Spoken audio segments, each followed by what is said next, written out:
Friends, রিম্পার চ্যানেলে তোমাদেরকে welcome. দেখো আমি চলে এসেছি একটা নিরামিষ কাঁচকলার রেসিপি নিয়ে। দেখো কাঁচকলা, 3টে কাঁচকলা আমি সেদ্ধ করে নিয়েছি, 2টো আলু সেদ্ধ করে নিয়েছি, একটা টমেটো সেদ্ধ করে নিয়েছি। দেখো এখানে আমি পরিমাণ মতো নুন, হলুদ, জিরে গুঁড়ো, ধনে গুঁড়ো, কাশ্মীরি লঙ্কার গুঁড়ো নিয়ে নিয়েছি। আলু, কাঁচকলা আর টমেটোটাকে ভালো করে স্ম্যাশ করে তার মধ্যে এইগুলো নিয়ে নিয়েছি। এবার এটাকে ভালো করে মেখে নেব। দেখো এখানে আমি সর্ষের তেল গরম করে নিয়েছি, এবার এর মধ্যে একটু জিরে ফোড়ন দিয়ে দিলাম। দেখো এটা গোটা জিরে ফোড়ন দিয়ে নিয়েছি আর দিলাম একটু হিং। এবার এর মধ্যে আমি দিয়ে দেব ওই স্ম্যাশ করে রাখা আলু, কাঁচকলা আর টমেটোটা। দেখো এটা দিয়ে দিয়েছি। এবার এটাকে খুব ভালো করে নেড়ে নেব।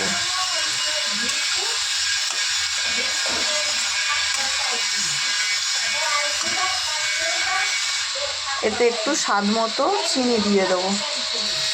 দেখো এখানে একটু ঝাল লঙ্কার গুঁড়ো দিয়ে নিয়েছি আর একটু চিনি দিয়ে নিয়েছি। এবার এটাকে ভালো করে নেড়ে নেব। দেখো এটাকে লো ফ্লেমে দিয়ে আমি এরকম করে পুরো একদম ভালো করে এটাকে নেড়ে নেব।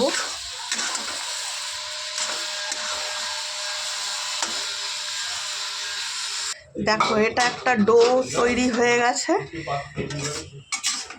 যতক্ষণ না এরকম কড়াইয়ের থেকে একদম লেগে নিজে থেকেই উঠে আসবে ততক্ষণ এটাকে একদম লো ফ্লেমে দিয়ে নেড়েই যাবে। দেখো এটা কমপ্লিট হয়ে গেছে। এবার আমি একটা থালার মধ্যে তেল লাগিয়ে এটাকে ঢেলে নেব। দেখো থালার মধ্যে আমি তেল নিয়ে নিয়েছি। এটাকে ভালো করে পুরো থালাটার মধ্যে তেলটাকে আমি মাখিয়ে নেব। দেখো আমি ওটাকে থালায় ঢেলে নিয়েছিলাম, নিয়ে এবার তেল মাখিয়ে থালায় ঢেলে নিয়ে ওটাকে এবার আমি পিস পিস করে কেটে নিচ্ছি। দেখো আমি ধোকার মতন করে প্রত্যেক কটাকে কেটে নিয়েছি। এবার কেটে আমি সাথে সাথে এগুলোকে হালকা হাতে তুলে নিয়ে উল্টে রেখেছি। এবার এর মধ্যে দেখো কি করি। দেখো এর মধ্যে আমি ওপর দিয়ে কিছুটা ময়দা ছিটিয়ে দিয়েছি। আর এটা যখন তোমরা কাটবে অতি অবশ্যই ঠান্ডা করেই তারপরে কাটবে। দেখো আমি কড়াইতে সর্ষের তেল দিয়ে নিয়েছি, একটু বেশি করেই দিয়েছি। তেলটা ভালো করে গরম করে নিয়ে গ্যাসটাকে একটু কমিয়ে দেবো, দিয়ে তারপরে একে একে ওই কাঁচকলার ধোকাগুলো এর মধ্যে দিয়ে দেবো। দেখো আমি এখানে সব ধোকাগুলো দেওয়ার পর গ্যাসটা কিন্তু আমি বাড়িয়ে দিয়েছি। এবার এগুলো ভালো করে ভেজে নেব লাল লাল করে। দেখো আমি এগুলো কেমন ভেজে নিয়েছি, একদম কড়কড়া করে ভেজে নিয়েছি। এটা কড়াইতে দেওয়ার পর তোমরা কিন্তু একদম বেশি নাড়ানাড়ি করবে না। আর যখন দেখবে এক পিঠ ভালো মতন হয়ে গেছে, উল্টানোর সময় একদম হালকা হাতে নেড়ে নেবে। এখন দেখো কেমন ক্রিপসি টাইপের হয়ে গেছে, এরকম করে ভেজে নেবে। দেখো আমি আরও কটা ভেজে নিচ্ছি এখানে, আর এই কটা আছে। এটা কিন্তু তোমরা এমনিও ভাজা হিসেবেও খেতে পারো, পকোড়া টকোড়া হিসেবে ভালোই লাগবে খেতে। আমি এটাকে তরকারি করব, দেখাবো তোমাদেরকে। দেখো এখানে আমার সব ধোকাগুলো ভেজে নেওয়া হয়ে গেছে। এবার ওই তেলের মধ্যেই জিরে, তেজপাতা আর শুকনো লঙ্কা ফোড়ন দিয়ে দিয়েছি। এবার দিয়ে দেবো হিং।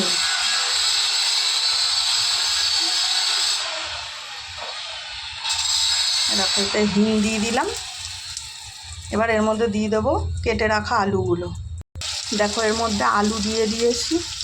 আমি আলুটাকে পরেই দিলাম, তোমরা চাইলে আগে থেকে ভেজে রাখতেও পারো। এবার এর মধ্যে দিয়ে দেবো পরিমাণ মতো নুন।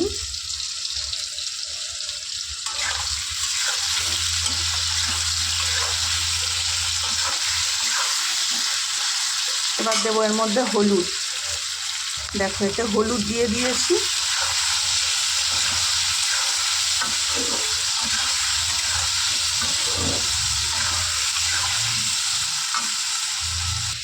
দেখো এর মধ্যে আমি দিয়ে দিচ্ছি 2টো এলাচ,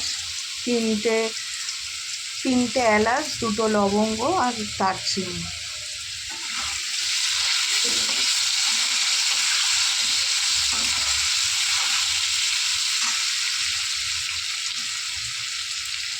দেখো আলুটা মোটামুটি লাল লাল করে ভাজা হয়ে গেছে। এবার আমি এর মধ্যে বাটা মশলা দিয়ে দেবো।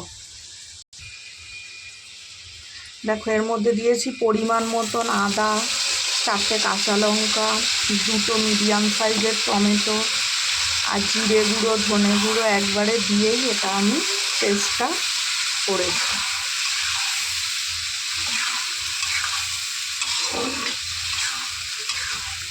এবার এর মধ্যে আমি মিক্সির বাটি ধুয়ে একটু জল দিয়ে দেবো। এখানে মিক্সির বাটি ধুয়ে জলটা দিয়ে দিয়েছিলাম। দেখো এখানে একটু চিনি দিয়ে দিচ্ছি, দিয়ে কিছুক্ষণের জন্য এটা ঢেকে রেখে দেবো। দেখো এটাকে ঢেকেছিলাম কিছুক্ষণের জন্য।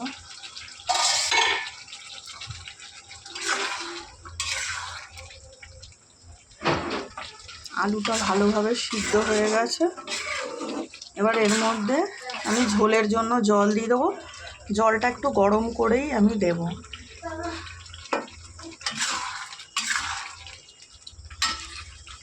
তোমাদের রান্না দেখানোর সাথে সাথে আর একটা জিনিসও আমি দেখাচ্ছি, দাঁড়াও। দেখো দেখতে পাচ্ছ দূরে একটা মূর্তি দেখা যাচ্ছে, এটা হচ্ছে প্যান্ডেল হচ্ছে আমাদের এখানে কালী পুজোর প্যান্ডেল। তোমাদের কাদের কাদের বাড়ির সামনে প্যান্ডেল হয়ে গেছে আমাকে জানিও। আমাদের এখানের এই পুজোটাও একটা নামকরা পুজো। এটা হচ্ছে সবাই কাঠগোলার প্যান্ডেল বলে। আর দেখো আমি আজকে রান্নাটা করছি, আজকে কিন্তু শনিবার, যেহেতু শনি মঙ্গলবার আমরা নিরামিষ খাই, ওর জন্য এইরকমভাবেই করছি। তোমরা চাইলে এর মধ্যে পেঁয়াজ রসুনও ইউজ করতে পারো, কিন্তু যেহেতু আমার নিরামিষ ওর জন্য আমি ওটাকে অ্যাভয়েড করেই চলছি। এবার এর মধ্যে ঝোলের জন্য জল দিয়ে দেবো। দেখো এখানে আমি ঝোলের জন্য জল দিয়ে দিয়েছি। জলটা আমি একটু গরম করেই দিয়েছি।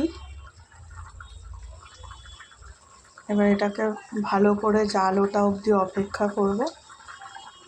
দেখো তরকারিটা কিন্তু কমপ্লিট হয়ে গেছে। এবার আমি এর মধ্যে দিয়ে দেবো ওই ভেজে রাখা এই কাঁচকলার এই ধোকাগুলো দিয়ে, ওপর থেকে ঘি, গরম মশলা দিয়ে এবার কিছুক্ষণ ঢেকে রাখবো। দেখাচ্ছি তোমাদের ফাইনাল লুক। দেখো ওপর দিয়ে আমি গরম মশলার গুঁড়ো ছিটিয়ে দিয়েছি, এই যে ঘি দিয়ে দিলাম। এবার কিছুক্ষণ ঢেকে রেখে দেবো। এটাই হচ্ছে ফাইনাল লুক। আমার রান্নাটা তোমাদের কেমন লাগলো অতি অবশ্যই একবার জানিও, আর এভাবে একবার অতি অবশ্যই বানিয়ে খেয়ে দেখো, আশা করি তোমাদেরও ভালো লাগবে। আর ঝোলটা নাবিয়ে তবেই এই ধোকাগুলো দেবে, আগে থেকে দেবে না, তাহলে কিন্তু ভেঙে যাবে।